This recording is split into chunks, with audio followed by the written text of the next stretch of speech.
Hello, everyone. It's a pleasure to be here talking to all of you. I am Shaily Gang from Tata Mutual Fund. I lead the products function for the fund house. And the topic for today's discussion is five traps to avoid while investing in mutual funds by first time investors or new investors or investors who are just beginning to invest. So let's look at a few points from our perspective. The first one I would like to cover is chasing past performance. This is one trap which a new investor can fall into. So something will always outperform or underperform. This is one thing which we need to understand. And chasing the asset class or chasing that asset class which performed the best in the recent history or the recent past, and shifting allocations or doing lane changing accordingly, that can be a disaster for one's portfolio. If the portfolio is diversified, some asset class will always underperform. But to each asset class which has underperformed, there will be one which, or a couple of them, which have outperformed or which will outperform. Thus, asset allocation should be aligned, with one's goals and risk appetite, and followed through rather than chasing past performance or shifting gears, looking at the past performance. Just to give you an example, in 2011, gold was the top performer amongst all asset classes. When I say all asset classes, it is gold, bonds, treasury bills, international equities, within Indian equities, large caps, mid cap, small cap. So these are the asset classes which we are considering. So in 2011, gold was the top performer. In 2014 and 17, small cap was the top performer. Large cap has been in the top three asset class performance over many years, maybe over six out of the last 10 years. And GSEC also has been a decent performer over the years. International equities topped in 2019. So as you see in this heat map, which I just spelled out for you, there are different asset classes who are winners in different calendar years. So it's important to not chase past performance, but and not do lane changing looking at the past performance.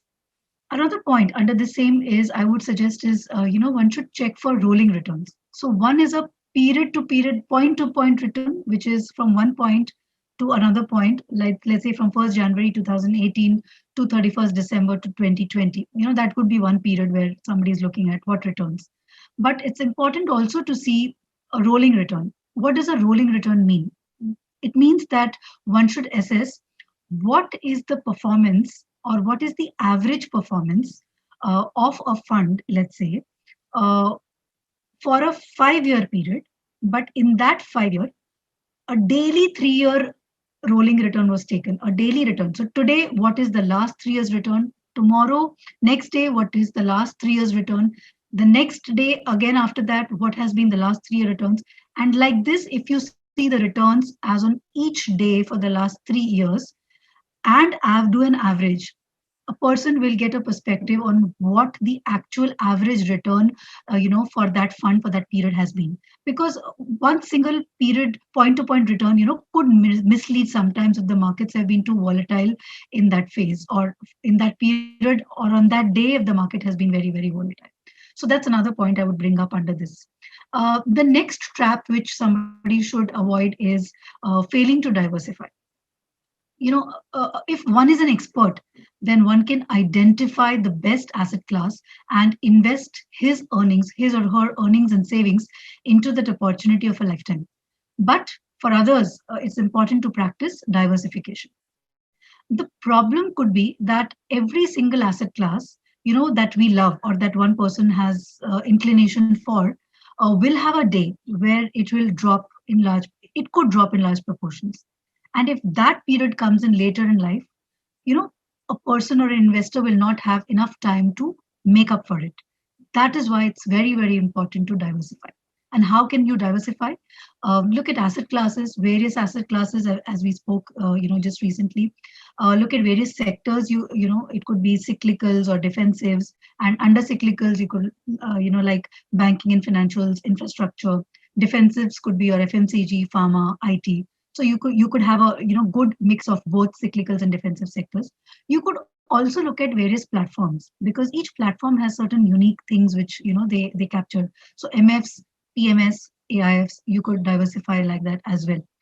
You could diversify by style or decision making. For example, within large caps, you can have some mutual funds, but you can also look at passives, which is your ETFs and index funds to capture that particular segment, which is large caps. You could also do a large cap, through a PMS, which has more, which is a more concentrated portfolio, and a more bottom up style portfolio. So that's how you can diversify. Mid caps and small caps, obviously, you can look at through funds, mutual funds, which do specific bottom up stock picking. And then you could also look at geographies. If the spread of wealth is very, very large, you could look at India. Apart from India, you could look at some international funds or ETFs, where how you can take exposure to the international equity.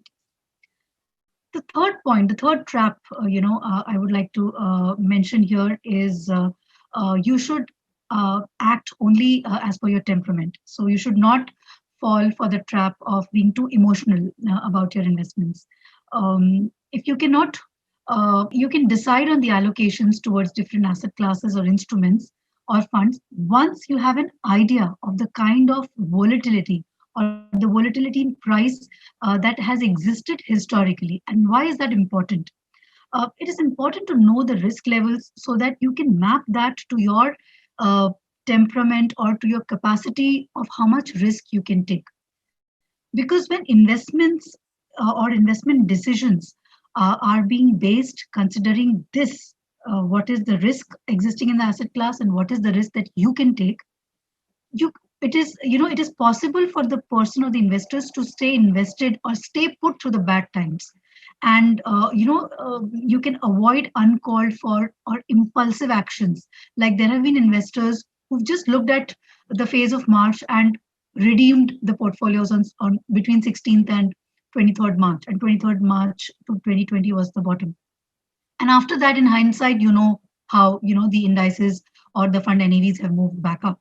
So if somebody is aware of the inherent risk of that asset class, it is easier for that person to stay put through these difficult times and not take some uncalled for decisions. And this is the foundation of sticking to the portfolio allocation and not interfering with it when such tough times come in. And the fruits of it you can always see in hindsight when you don't interfere too much, with your decided asset allocation, and the portfolio allocations which are decided as per the goals and risk which you can take, or your risk profile. The other point to keep in mind is not the other trap you could have is not keeping emergency funds. I would say emergency funds are the backbone of any portfolio, and it has been, investors have experienced this through the last 2020 phase of COVID. Yes, if you park some funds in emergency as an emergency kitty, the returns on that kitty definitely would be lesser than your other asset classes, because those funds are mainly for parking. The returns earned could be less, on account of higher amount of emergency funds which are kept in cash, but those will be set off, or those could set off against some rash decisions which one could take in challenging times by selling the core investments. Just because you don't have access to funds immediately, you could actually take rash decisions on your core portfolio. And having emergency funds will help you avoid those actions. So it will help you ride through the bumpy course, very with relative ease. And the fifth trap, which one should avoid, is the exposure towards close-ended funds, a higher exposure towards close-ended fund. It is suggested that not more than 20-25% of your corpus or of your portfolio should be there in close-ended funds. It's important. So we would like to summarize is by saying that spend more time in research, or do better research before taking investment decisions, and stay safe, stay home, and happy investing to all of you. Thank you. Mutual fund investments are subject to market risks. Read all scheme related documents carefully.